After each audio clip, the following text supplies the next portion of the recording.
Hello everyone, welcome back to organise learning channel. अगर आप मेरे चैनल पर नए हैं तो चैनल को सब्सक्राइब करें, वीडियो को एंड तक ज़रूर देखें और अगर आपको वीडियो अच्छी लगे तो वीडियो को लाइक शेयर और कमेंट करें। तो आज की इस वीडियो में हम डिस्कस करने वाले हैं जो डीओई दिल्ली की तरफ से क्लास 10 के लिए संस्कृत का एनुअल प्रैक्टिस पेपर दिया गया है। तो उसके खंड ग तक जो है हम पिछले वीडियोज़ में डिस्कस कर चुके हैं, जो कि आप मेरे चैनल पर देख सकते हैं। तो खंड घ आज देखते हैं। तो इसमें सबसे पहले है अधोलिखितम प्रश्न 12, जो कि क्या है, अधोलिखितम गद्यांशम पठित्वा प्रदत्त प्रश्नानाम उत्तराणि संस्कृतेन लिखत। नीचे एक गद्यांश दिया गया है, इसको पढ़कर आपको दिए गए प्रश्नों के उत्तर संस्कृत में लिखने हैं। अस्ति देवलाख्यो ग्राम है, यह कौन सा गांव है? देवलाख्यो। तत्र राज सिंह नाम राजपुत्र वसति स्म, वहां पर कौन रहता है? राज सिंह नाम का राजपुत्र। एकदा केनापि आवश्यक कार्येण तस्य भार्या बुद्धिमती पुत्र द्वयोपेता पितुगृहं प्रति चलिता। तो एक बार किसी आवश्यक काम की वजह से जो उनकी पत्नी थी बुद्धिमती, वो जो है अपने पिता के घर की तरफ चली। मार्गे गहने वने सा एकम व्याघ्रम ददर्श, तो वहां पर उन्होंने एक घने जंगल में एक व्याघ्र को देखा। सा व्याघ्रम आगच्छन्तं दृष्ट्वा धार्ष्ट्र्यात् पुत्रो चपेट्या प्रहृत्य जगात् कथमे कैकशो व्याघ्र भक्षणाय कलहम कुरुत। तो उन्होंने जो है अपनी तरफ उसको आते हुए देखा, उस व्याघ्र को। अयम एकस्तावद् विभज्य भुज्यताम पश्चाद अन्यो द्वितीय कश्चित् लक्ष्यते इति श्रुत्वा व्याघ्रमारी काचिद्यमिति मत्वा व्याघ्रो व्याकुल चित्तो नष्ट। तो उन्होंने उनको जो है, जो ये बातें कही, इन सब बातों को सुनकर जो व्याघ्र है वो डर गया।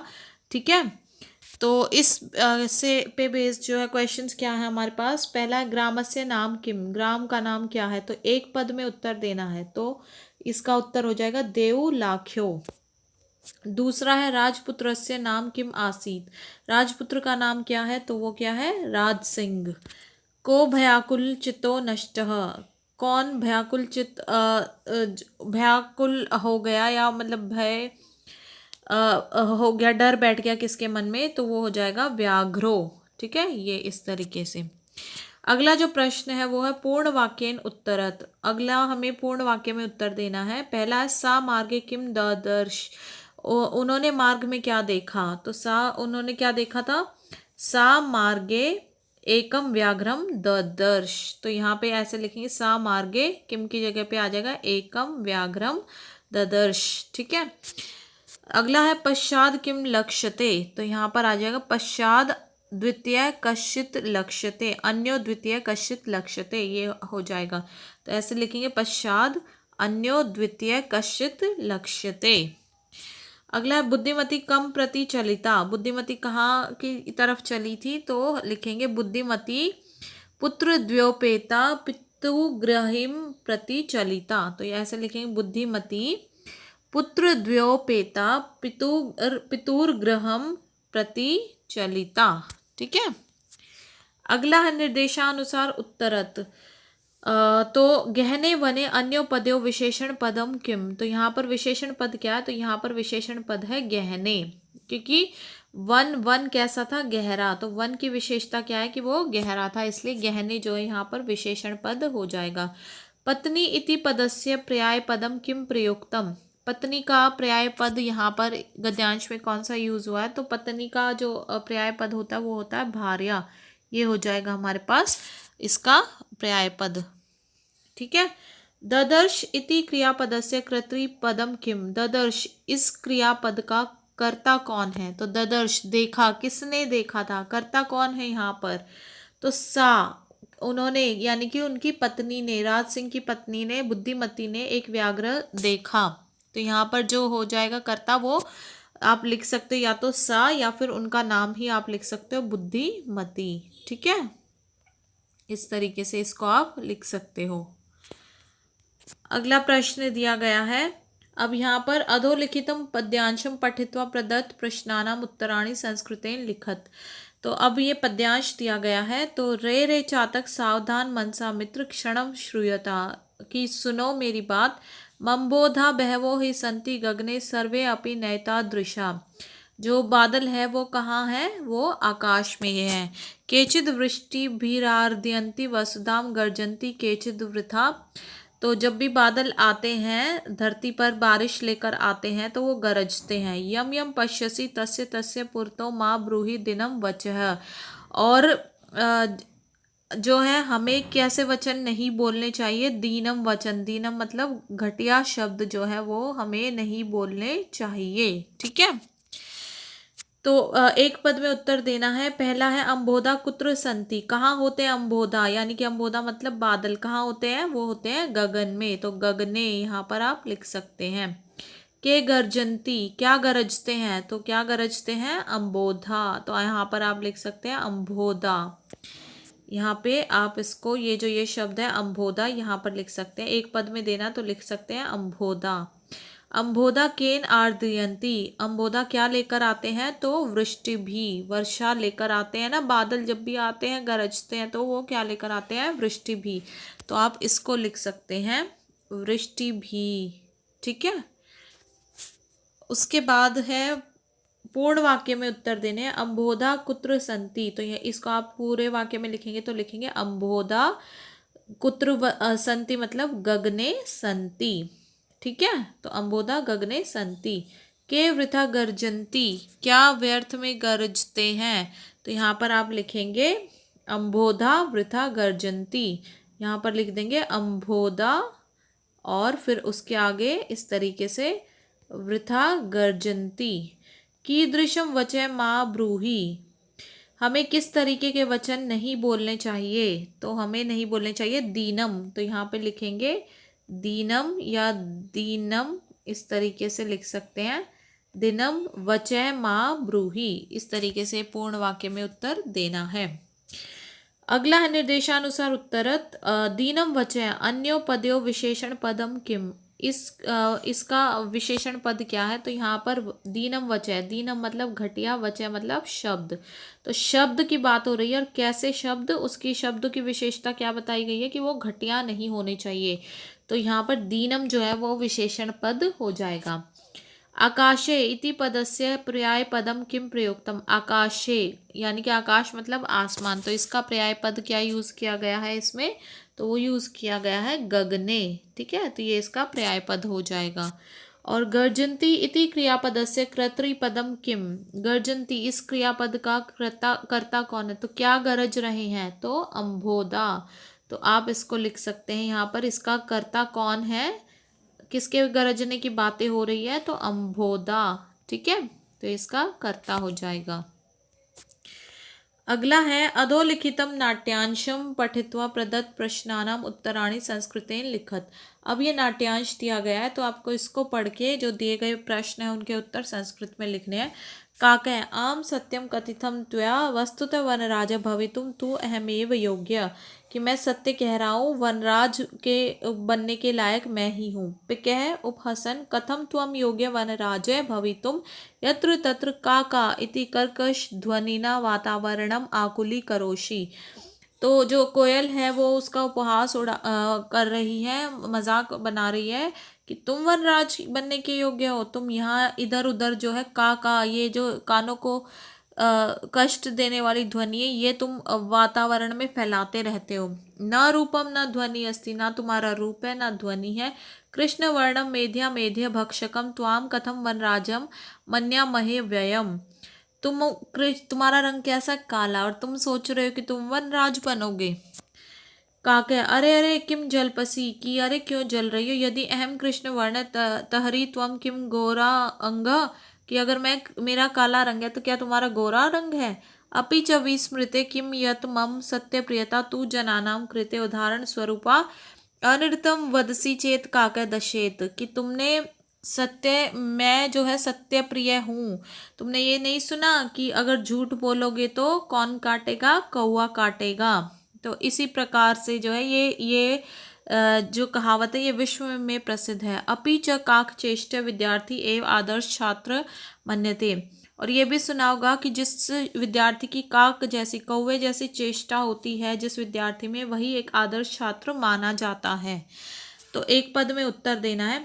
का इति ध्वनि क करोति, तो एक पद में देना का की ध्वनि कौन करता है, तो ये करता है काकः। इसका उत्तर हो जाएगा काकः। काकस्य वर्णम किम, तो काक का वर्ण, काक का वर्ण कैसा होता है, तो कृष्ण। तो ये यहाँ पर लिख सकते हो कृष्ण वर्णम, ठीक है, कृष्ण वर्णम। फिर कस्य परिश्रम में विश्व प्रसिद्ध है, किसकी जो कहावत है ये विश्व प्रसिद्ध है ये, तो वो किसकी है, काकस्य, काक की, कौवे की ये कहावत विश्व प्रसिद्ध है। अगला पूर्ण वाक्य में उत्तर देना। काकय की दृश्यम ध्वनिम करोति, तो कौवा जो है वो किस तरीके की ध्वनि करता है, तो लिखेंगे काकह का इति कर्कश ध्वनिम करोति। इसको लिखेंगे काकह का इति कर्कश ध्वनिम करोति। अगला है अनृतम वदसि चेत किम भवति, जो झूठ बोलते हैं उनके साथ क्या होता है, तो इसको लिखेंगे अनृतम वदसि चेत काकः दशेत, ठीक है, कि अनृतम की जो झूठ बोलेंगे उसको क्या होगा, कौवा काट लेगा। थर्ड है किम विश्व प्रथितम, क्या विश्व में प्रसिद्ध है, तो देखो क्या है विश्व में प्रसिद्ध, अस्माकम यानी कि काक, काक की बात हो रही है, काकान परिश्रम है एक्यम च विश्व प्रसिद्धम, तो आप इसका उत्तर लिखेंगे काकान परिश्रम है एक्यम च विश्व प्रसिद्धम, कि काक की जो ये कहावत है ये विश्व में पूरे में प्रसिद्ध है कि अगर झूठ बोलेंगे तो कौवा काट लेगा, ठीक है। अब निर्देशानुसार उत्तर देने हैं। इसमें क्या, विद्यार्थी इत्यस्य विशेषण पदम किम, विद्यार्थी की विशेषण पद क्या दिया गया है, तो देखो यहाँ पर विद्यार्थी कैसा होना चाहिए, विद्यार्थी कैसा दिया गया है, काक चेष्ट है, जिसकी कौवे जैसी चेष्टा हो उस विद्यार्थी की बात हो रही है, तो इसलिए विशेषण पद यहाँ पर क्या हो जाएगा, काक चेष्ट है। अगला है असत्यम इति पदस्य पर्याय पदम किम प्रयोक्तम, असत्यम इसका पर्यायवाची यहाँ पर क्या यूज किया गया है, तो वो यूज किया गया है अनृतम। अनृतम का मतलब भी होता है असत्य बोलना या फिर झूठ बोलना, तो इसलिए अनृतम इसका जो है पर्यायवाची हो जाएगा। मन्यते इति क्रियापदस्य कर्तृपदम किम, मन्यते मानते हैं, तो इस क्रिया, ये मन्यते क्या है, क्रियापद, और इसका कर्ता कौन है, कि किसको माना जाता है, तो देखो का विद्यार्थी को माना जाता है, तो विद्यार्थी यहाँ पर कर्ता है, तो विद्यार्थी को क्या माना जाता है, एक आदर्श छात्र माना जाता है। काक चेष्ट विद्यार्थी को एक आदर्श छात्र माना जाता है, इसलिए ये जो काक चेष्ट विद्यार्थी है ये यहाँ पर कर्ता हो जाएगा, तो आप इसको उत्तर लिख लेंगे। अगला है अब हमारे पास रेखांकित पदानि आधृत्य प्रश्न निर्माणम कुरुत, तो ये रेखांकित पद दिए गए हैं, इनकी जगह पे प्रश्न निर्माण करना है उचित शब्द से। तो पहला विमूढ़धि अपक्वम फलम भुंक्ते, तो विमूढ़धि की जगह पर आ जाएगा कह अपक्वम फलम भुंक्ते, और लास्ट में लगा देंगे प्रश्नवाचक चिन्ह। अगला है जनकेन सुताय विद्या धनम दियते, तो जनकेन की जगह पर आ जाएगा केन, तो यहाँ पर लगाएंगे केन सुताय विद्या धनम दियते, और लास्ट में प्रश्नवाचक चिन्ह, क्योंकि हम प्रश्न बना रहे हैं ना अब इन रेखांकित पदों की जगह पर। अगला है वस्तुतः आरक्षी चौरय आसीत, तो इसको लिखेंगे वस्तुतः कह, ये इसको लिखेंगे ये वाला, वस्तुतः कह चौरह आसीत, और लास्ट में प्रश्नवाचक चिन्ह, इस पूर्ण विराम को हटा देंगे। अगला चौरह कारादंडम लप्स्यते, कि चौरह कारादंडम लप्स्यते का मतलब क्या हो जाएगा, यहाँ पर कारादंडम की जगह पे क्या हो जाएगा, चौरह किम लप्स्यते, ये जो लिखा हुआ ना किम, ये हो जाएगा, तो चौरह किम लप्स्यते, और पीछे आ जाएगा प्रश्नवाचक चिन्ह। सर्वे पक्षिणे सज्जाए गंतुम इच्छति, सर्वे सभी पक्षियों का जो है वो किस लिए सज्जाए, सजाने के लिए, तो के लिए की जगह पे हमारा जो शब्द होता है वो होता है कस्मय, तो आप यहाँ पर लिख सकते हैं सर्वे पक्षिणे कस्मय गंतुम इच्छति, तो और वहाँ पे लास्ट में प्रश्नवाचक चिन्ह लगा देंगे। अगला आता है अब हमारे पास मंजुषाते समुचित पदानि चित्वा अधोलिखित श्लोकस्य अन्वय पूरयित्वा पुनः लिखत। ये श्लोक दिया गया है, इस श्लोक को फिर जो इसका एक तरीके से भाव लिखा हुआ है प्रॉपर सेंटेंस में, तो हमें फिर पूरा करना है। जो ये मंजूषा में शब्द दिए गए हैं इनसे इसको पूरा करना है। तो पहला क्या आएगा, येन डैश अपि यत प्रोक्तम तस्य। तो पहले में आ जाएगा येन केन अपि यत प्रोक्तम तस्य डैश येन कर्तुम शक्य। दूसरे में क्या आएगा, तत्व अर्थ निर्णय है। तो देखो ये हमने इसको पढ़ के ही इसको फिल किया है यहाँ पर, जैसे लिखा यत प्रोक्तम येन केनापि तस्य तत्व अर्थ निर्णय कर्तुम शक्यो भवेद्येन स विवेक इति रीतः। ठीक है, तो तस्य दूसरे में क्या आ जाएगा, तत्वार्थ निर्णय येन कर्तुम शक्य। तीसरा क्या आ जाएगा यहाँ पर, भवेत। ठीक है, स डैश इति ईरितः, स डैश। तो स क्या बात हो रही है, विवेक की, तो लास्ट वाले में आ जाएगा विवेकः। ठीक है, इस तरीके से ये हमें फिल करना है यहाँ पे। इस क्वेश्चन का नहीं तो अथवा वाला पार्ट कर सकते हैं हम। इसमें भी फिर से वही एक श्लोक दिया गया है और फिर उसका भाव लिखा हुआ है और मंजूषा में शब्द दिए गए हैं, उनका इस्तेमाल करके इस भाव को पूरा करना है। तो देखो, अवक्रता यथा चित्ते तथा वाची भवेद यदि तदैवाहु महात्मान समत्वम मिति तथ्यते। तो देखो, यथा अवक्रता चित्ते, यथा अवक्रता चित्ते, उसके बाद क्या आएगा, तथा। तो यहाँ पर आ जाएगा तथा। अवक्रता यदि वाची अपि, तो अवक्रता यदि वाची अपि, उसके बाद क्या आ जाएगा, ये भवेत। तो यहाँ पर आ जाएगा ये भवेत। तदा एव, उसके बाद आएगा तदा एव के बाद, ये तदा एव है तो यहाँ पर क्या आएगा, महात्माने है, यहाँ आ जाएगा महात्माने। तथ्यते तदेव, तदेव के बाद फिर क्या आएगा, तो देखो तदा एव महात्माने तथ्यते तदेव। अब क्या आएगा, समत्वम, यहाँ पर आ जाएगा ये समत्वम, समत्वम इति आहु, समत्वम इति आहु। तो यहाँ पे इस तरीके से हम ये फिल कर लेंगे। ठीक है, यहाँ ये फर्स्ट वाला आएगा, फिर ये सेकंड, ये थर्ड में और ये फोर्थ में, ये मंजूषा में से हम फिल कर लेंगे। ठीक है, अगला है अधोलिखितम कथांश समुचित क्रमेण लिखत। ये एक चैप्टर में से लिया गया है, तो ये जो जिस क्रम में कहानी में ये आए हैं सेंटेंस, उनको उस क्रम में लगाना है। ठीक है, तो जैसे ये 8 सेंटेंस दिए गए हैं, तो सबसे पहले नंबर पर कौन सा आएगा, जो सेकंड वाला है, ये पार्ट में सबसे पहले आया है ये वाक्य। क्या है, कश्चन निर्धन जन भूरी परिश्रम में किंचित वित्तम उपार्जितवान। ठीक है, फिर दूसरे नंबर पर आएगा हमारा ये 6th वाला, क्या है ये, स पिता पुत्र से रुग्णताम आकर्णे व्याकुल जाते पुत्रम द्रष्टुम च प्रस्थितः। ठीक है, फिर थर्ड नंबर पे आएगा हमारा ये 7th वाला। 7th में क्या है, स पार्श्वे स्थिते ग्रामे रात्रि निवासम कर्तुम कश्चिद गृहस्थम उपगतः। उसके बाद चौथे नंबर पर आएगा ये हमारा 5वां वाला, रक्षा पुरुष तम अतिथिम चौरो अयम इति प्रख्याप्य कारागृहे प्राक्षिप्त।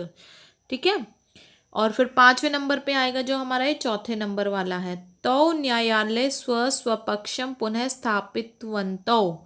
और फिर 6ठे नंबर पर हमारा आएगा जो ये 3rd नंबर वाला है, न्यायाधीश आरक्षणम अभियुक्तम च तम शवम न्यायालय आनेतुम आदिष्टवान।